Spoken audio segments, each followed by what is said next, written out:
I think it's a helpful tool. I mean, I think it puts everybody sort of on an even playing field. Journalists and activists, or the public. The public deserves has a right to know how their dollars are being spent and who's spending it and for what reason, and if they're being mismanaged, who they're talking to. I think the Freedom of Information Act is a valuable tool in keeping our governments accountable.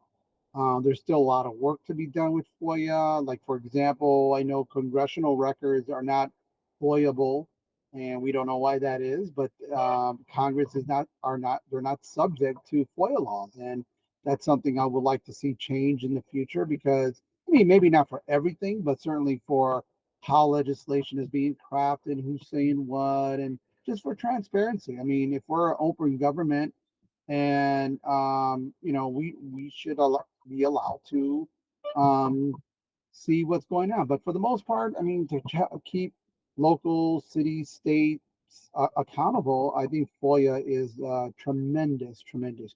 A journalist's integrity can be compromised if they are found to have a conflict of interest, or it is questionable how they obtained the information.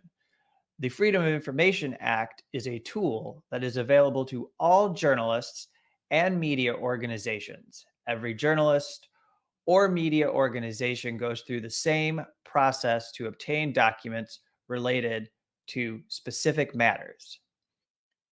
FOIA makes transparency in media reporting possible by giving journalists and media organizations primary source material that they can share with readers. They can refer to documents in their reporting to give whatever corruption or injustice that they are exposing additional credibility. If those in power or even your own readers react skeptically, there are always documents to hold up and show the proof that underlies your reporting. The Freedom of Information Act is actually crucial for journalism, and I would argue that it's more important than ever for journalists, because reporting on stories, for example, about the influence of big money on elections and on politics, stories about secret government programs are, like, increasingly important, and they're complicated to cover. So Freedom of Information Act, was reluctantly approved by LBJ back in 1966. And the aim of the act was to create greater government transparency, specifically for the federal government. So the Freedom of Information Act specifically covers the federal government, although many states have their own equivalent legislation for state governments. And basically what it allows any citizen to do is to request any information that is not deemed to be, like, sensitive for national security, or that might violate some individual employees, privacy. I think you can't request, like, personnel records of named and particular individuals, and that it won't, like, interfere with the court case. There are a number of limitations on the kind of information that you can ask for, but the thing about it is that there's a presumption that the public has a right to access this information. And so it's up to the respondents, the government agencies who are being asked to hand over documents and information. The burden is on them to prove that the public does not deserve access to these documents or to this information.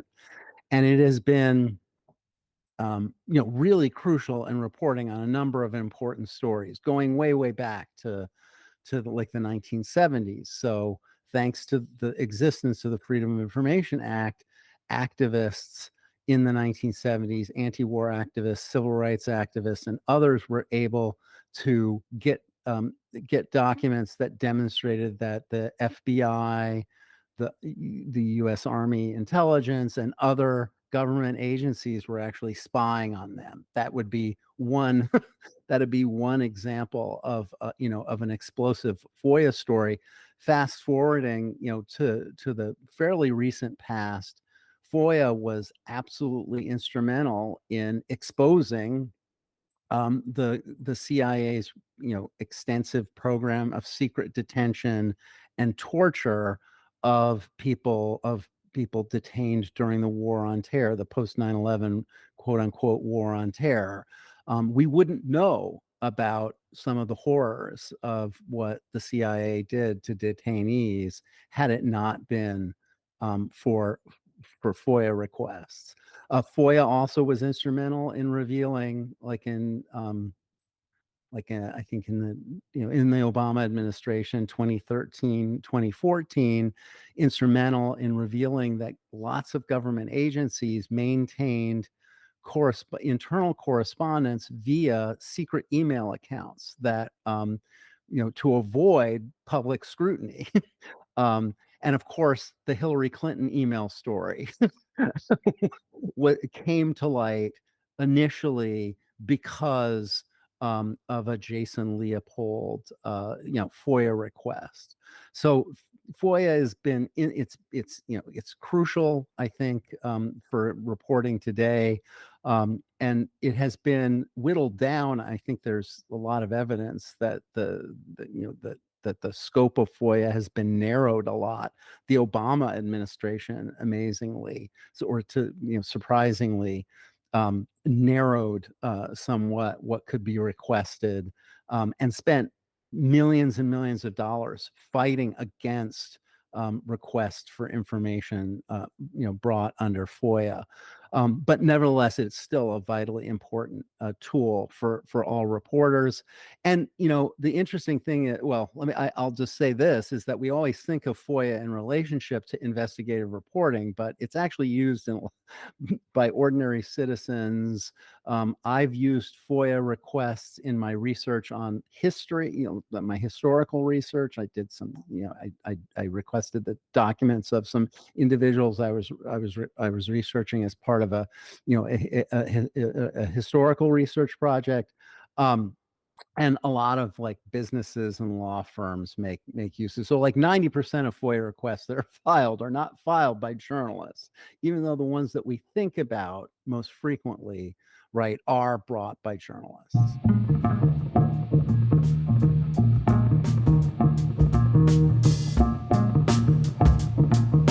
Basically, the Freedom of Information Act allows you to obtain certain records that are being produced by local governments, state governments, everything from budgets to sometimes correspondence, say between a city council member, a local elected official, what's being discussed, who's discussing it, what are the terms.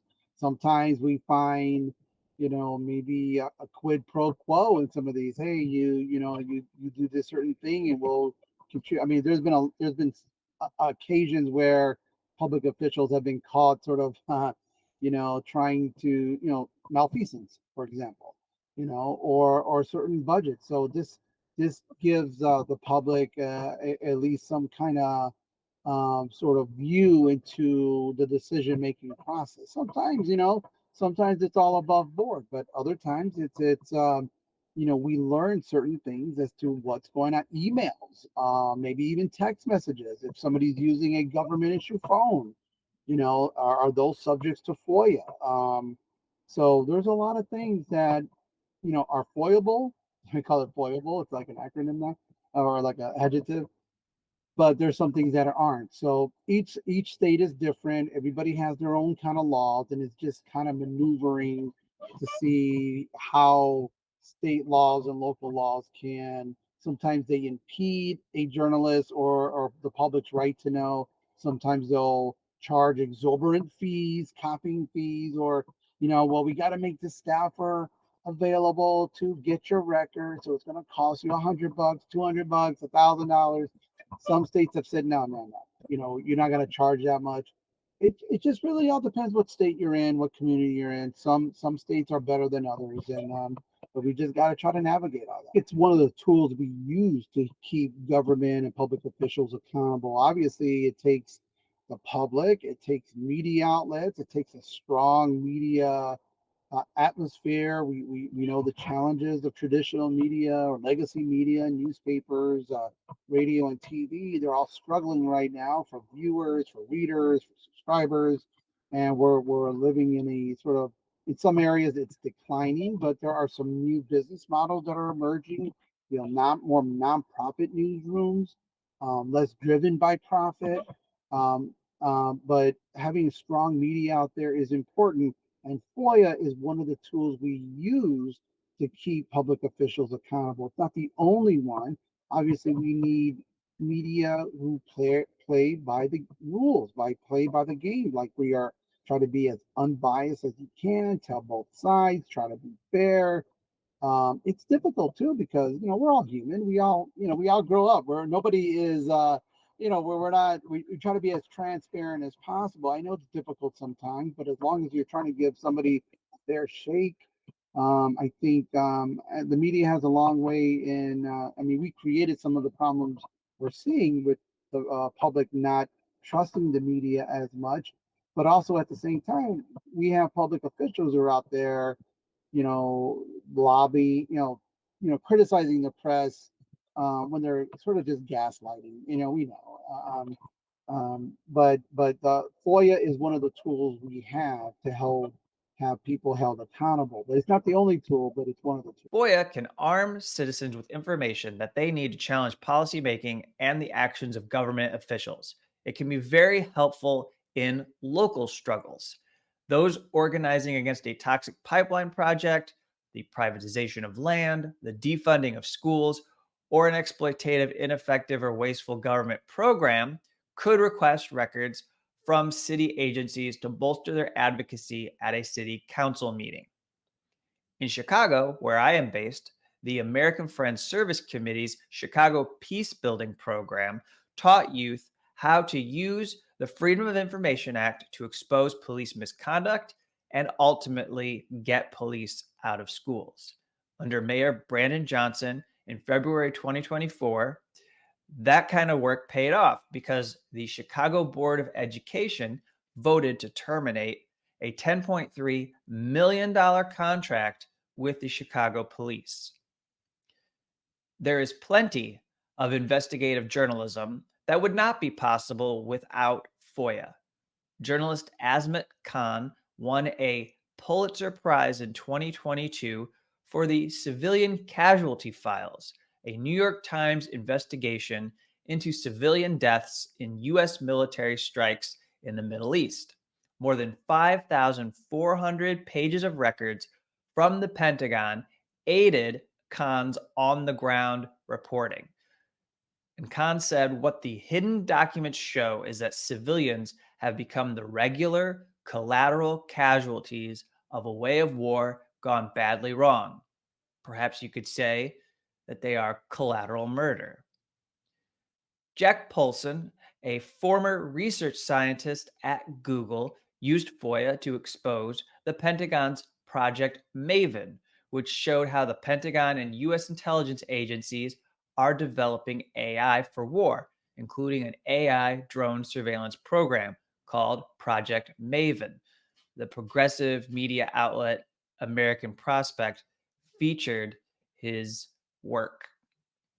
FOIA even helped journalists and nonprofit organizations expose how President Barack Obama and his administration, which held up this idea that they were the most transparent administration ever, that they had worked to stop FOIA reform that was proposed by members of Congress. Well, I think I'm going to go out on a limb here and say that, when the government is routinely surveying and spying on people engaging in First Amendment protected political activity, protests, and political organizing, that has a disruptive and often chilling effect on public discourse and on activism. Activists are not going to want to get involved in protesting against wars or against, climate change or against,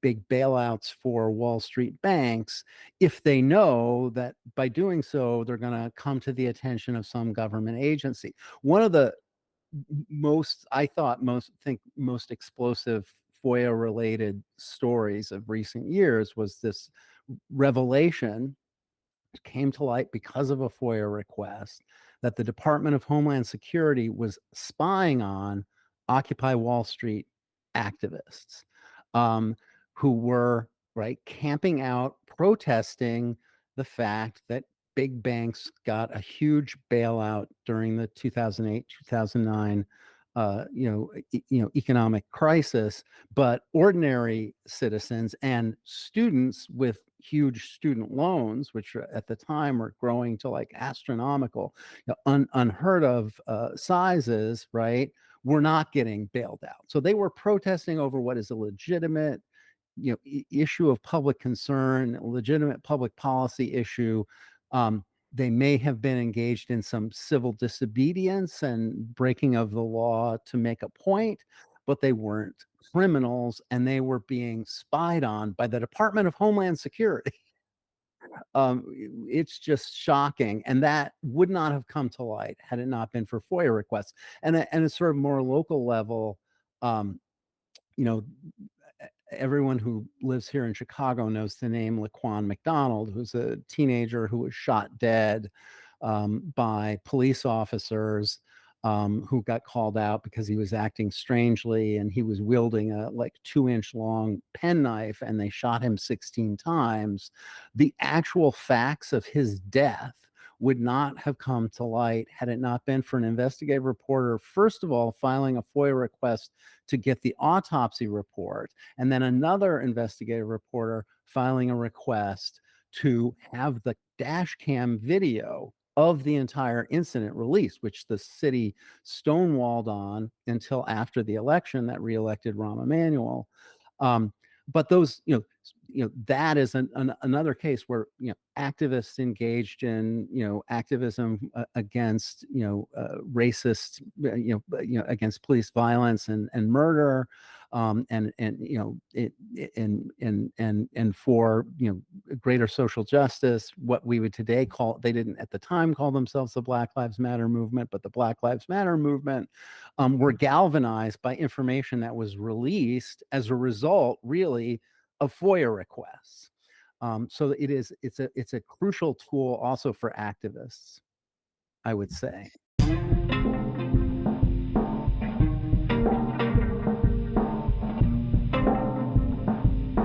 A lot of it could be just governments dragging their feet, allocating somebody to do this. How difficult would it be to put somebody on there? Look, I get that workers are doing their job. They're they have other tasks, but this is one of their tasks. This is one of the duties that they're charged with is helping the public, and the media is part of the public.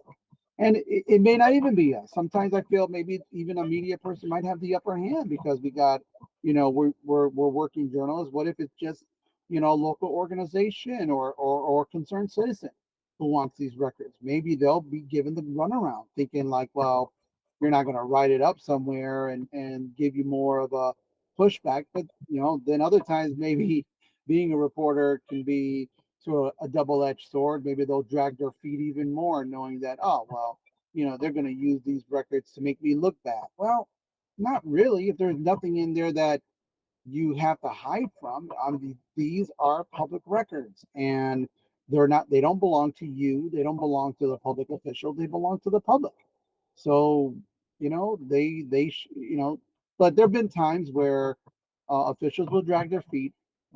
Some places have a sort of a certain time limit that they have to get you these records within a certain amount of time. Not every place is the same. You got to look up sort of your own jurisdiction. But once you find out the rules for what is FOIAble and what is not, it can make your reporting that much stronger. Sometimes you have to wait, but we're in a media sort of society that we want everything now, everything's tweeted out.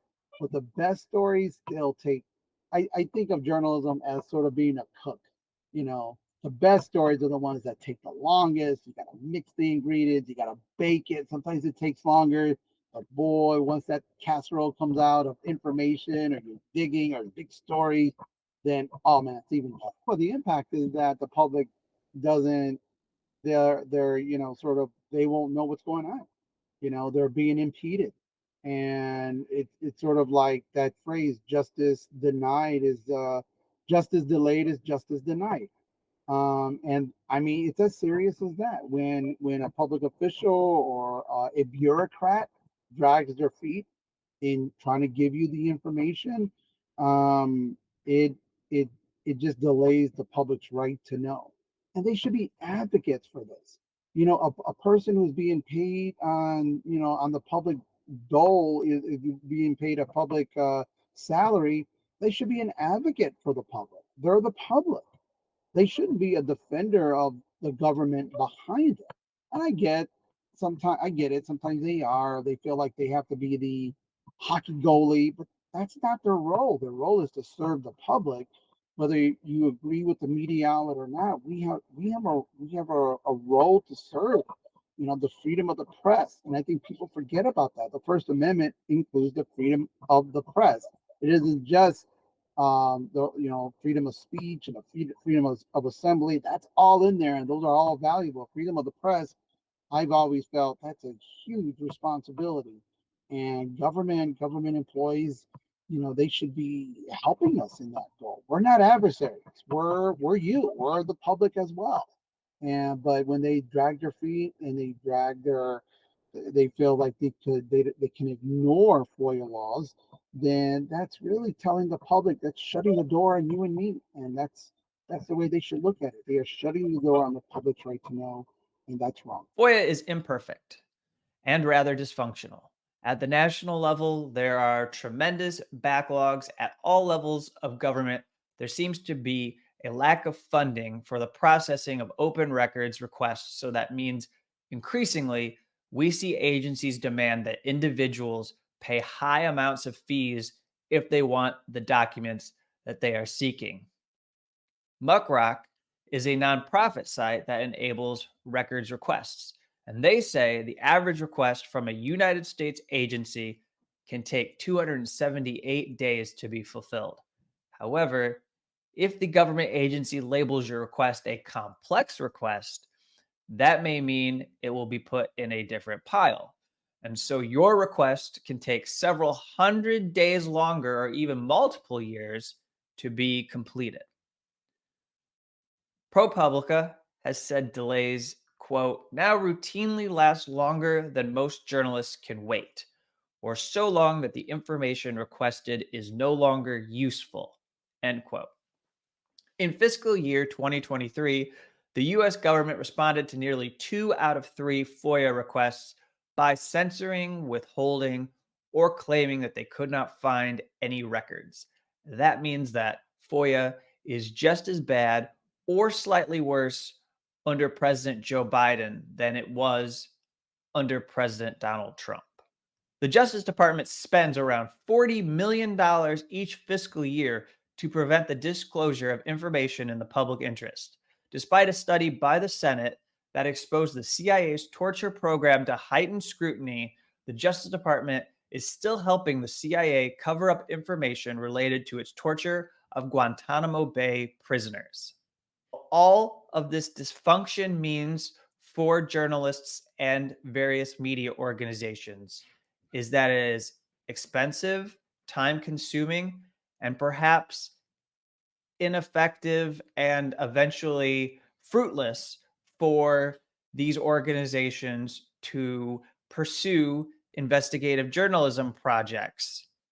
Some of these topics, such as anything related to national security, anything involving mass surveillance, anything involving the military industrial complex, anything involving wars and foreign policy abroad, US foreign policy, generally speaking, it is tremendously difficult to obtain records in a manner that can help these organizations puncture the lies or the opaqueness of the US government officials who are defending certain operations and policies out in public.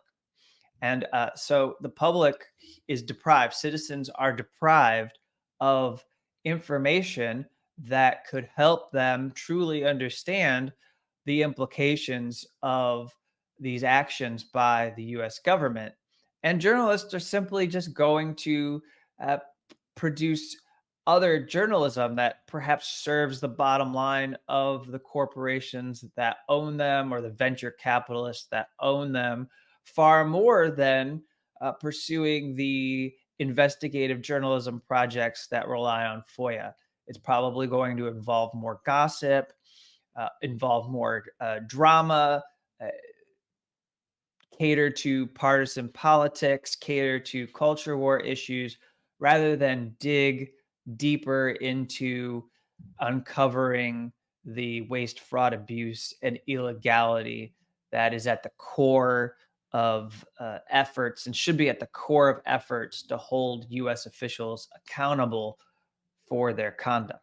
So the biggest challenge, I think, that has become increasingly evident, started under the Obama administration, it continued under the Trump and now under the Biden administrations, is that increasingly government agencies are fighting FOIA requests and they are delaying the release of documents. So they have to, they're supposed to, do their due diligence, try to figure out whether the requested documents would, fall under FOIA, whether that would reveal sensitive information, et cetera, and then they're supposed to, in an expeditious way, send those requested documents to the citizen who asked for it. Apparently, and this is something that maybe you could ask another one of your interviewers who uses FOIA on a regular basis, the wait times to get responses for FOIA and requests have been increasing.